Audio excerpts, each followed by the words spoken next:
Secretary, it's good to be here and have a chance to sit down and maybe have a little conversation about some of the things that are going on in agriculture.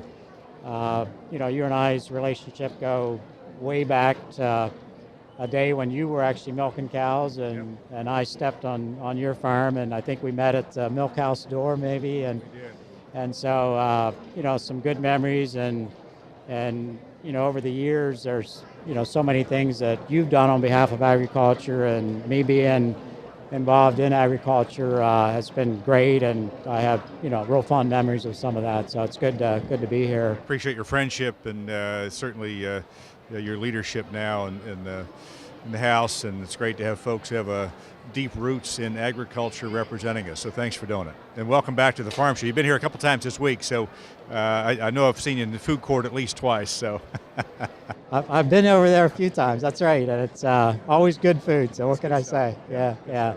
So it is good to be here, and the one question I have, Russ, is, and it may be a little different than some that you might have gotten this week, but I'm going to kind of head over to the environmental direction briefly.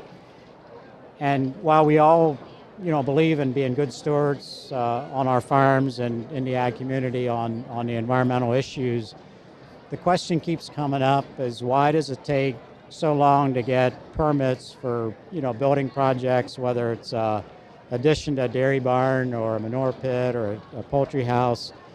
And my question is, what are the opportunities or the chance of maybe having more of the whole process lodged a bit more in the Agriculture Department or in the Conservation Commission that's lodged within the Ag Department, of actually doing more of that, preparing permits or even permitting with maybe some DEP oversight, but more lodged within the department? Is that a possibility? Just a question that. Yeah, no, I appreciate it. You've got an experience with it in Lancaster County that's, and interestingly, you're in a county that does a pretty good job, but you've got township sort of differences there as well. I think long term, we've got to figure out how do you, with somebody who wants to build a barn or do any type of sort of agriculture-related project, getting this short track on permit, right? I mean, it's problematic. You get the calls, I get the calls, we get the frustration. And unfortunately, these are all sort of situations where people are making investments. They want to invest money, and giving them some predictability to that. So I would love to say that we could bring that into the department or on the conservation side, maybe in the State Conservation Commission. It is certainly an issue that we should explore and better understand. Where is it vested now? How do you streamline it? And where can we as a department or as a commission sort of really push that process along? As we've discussed, the governor's talked about this at a state level, and has heard from other businesses as well as agriculture that it's just taken too long to get from the point of the application process to the point of construction and getting the project done. So it's certainly something we need to worry about. Right.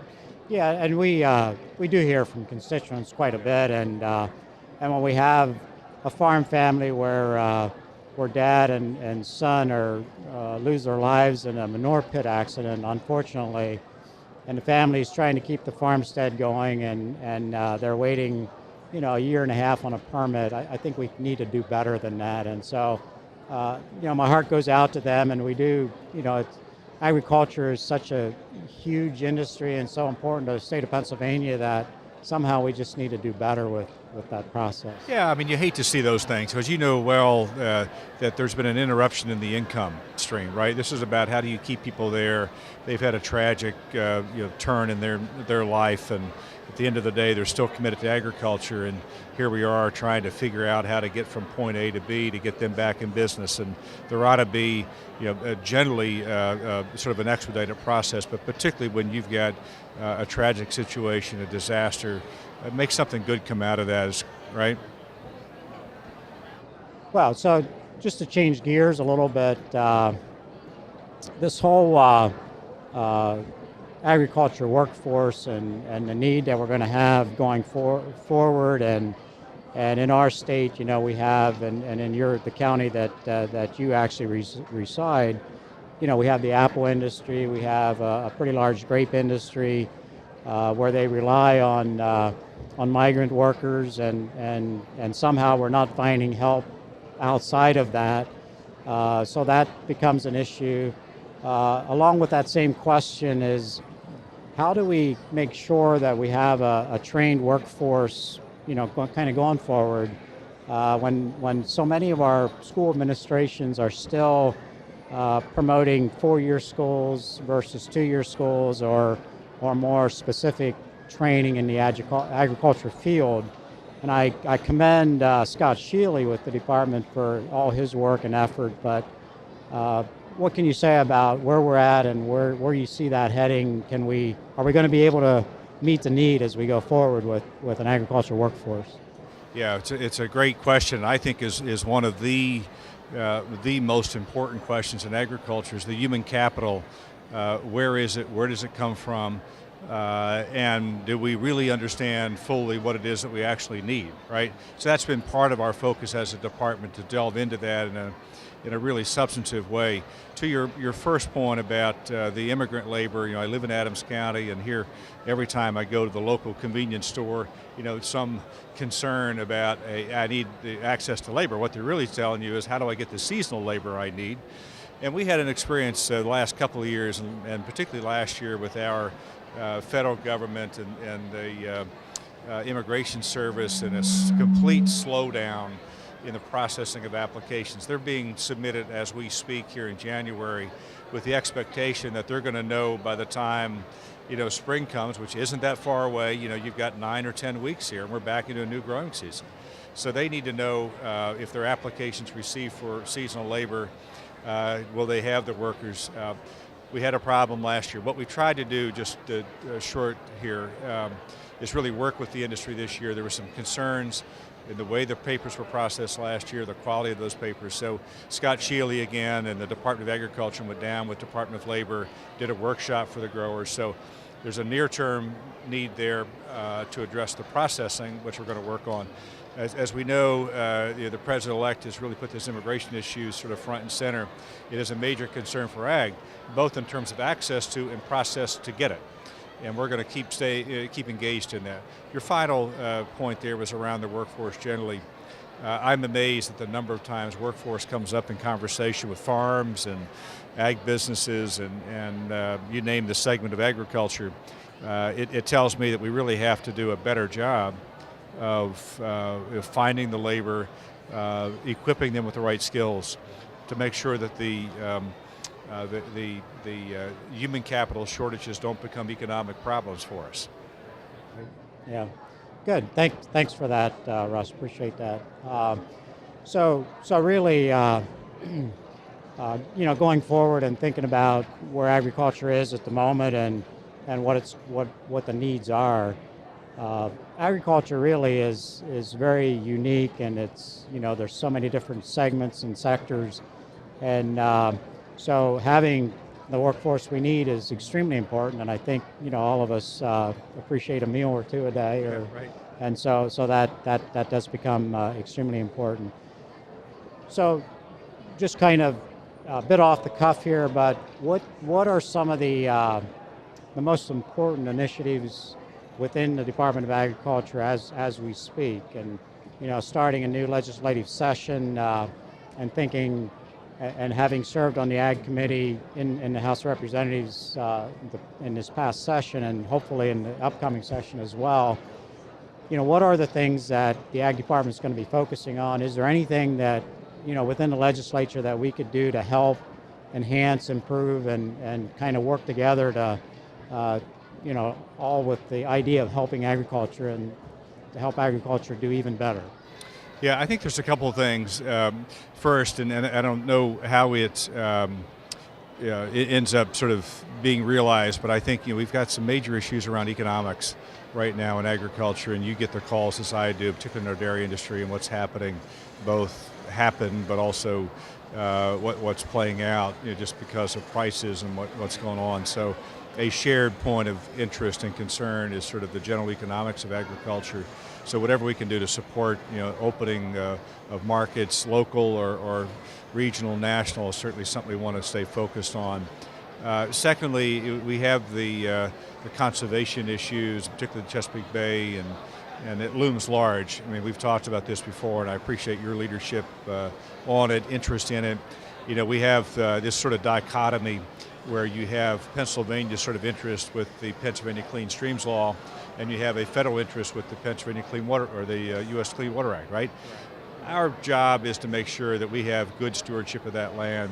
That's going to be a piece of discussion going the next couple of months as we work to achieve our milestones. And final would be, we have this resurgence in people wanting to know about food and agriculture. I think there's a real opportunity for us, both from a workforce development standpoint, but also in some of the urban agriculture opportunities. So you have interest in Lancaster County as an example with rooftop gardens and hydroponics, which we have demonstrated here today. But you also have great marketing opportunities around traditional agriculture. So there's things there I think we can do around PA preferred. Economic development and workforce would be sort of the top, and the conservation would be top items. Yeah, and right, some very, very, very important issues. So yeah, I mean, right now in the dairy industry especially, such depressed prices, and it's really tough for dairymen to survive. So whatever we can do to help that. On the Chesapeake Bay issue that you bring up, in Lancaster County, where my district is, for example, we have so many farmers that are doing everything from cover crops to no-till farming to many good conservation practices and so forth, and yet under our current model for the Bay are really not being credited because so many of them are not taking the government monies that may be available for that, so consequently are not counted. Are we doing something to maybe help that situation and give our farmers in Lancaster County credit for the good work that they are actually doing? Yeah, there's been this nagging question, for a long time about what's in the model, and is the model really reflective of Pennsylvania agriculture, both in terms of production and practice. And as we've discussed, and I appreciate your support on this, of getting for the very first time an actual scientific survey through our College of Agricultural Sciences of farm non-cost share, right? Meaning those things very simply mean voluntary. These are things farmers have done all on their own, everyday good management practices that are items in the model but not credited to the model because they haven't been purchased by and paid for by public investment. We know that is probably a larger number in Lancaster County and for most of Pennsylvania than those things paid for by government funds. So we just concluded the survey, very proud to have it done. I've worked on this over the years as you have, and for the first time we finally have a definitive answer to what is being done, and now we're working to get those practices credited in the model. I don't know if we'll get them all in. I think there's one piece of this, particularly around manure management plans, that is still an open question, but there's a commitment to put all of the other components into the model. So very happy about that. Yeah, good. That's encouraging, and Russ, again, I just really appreciate your leadership in the Department of Agriculture, and appreciate our friendship. And yeah, as we continue to work together, hopefully we can, do the best things we can for Pennsylvania agriculture. So yeah, look forward to it. I think these are exciting times, and the Farm Show gives us a chance to talk about them and tell that great story. As we look at the next legislative session, it'll be a full partnership again. So thank you for all you do. Good. Thank you. It's been a great showcase here at Farm Show for agriculture. So thanks for everything.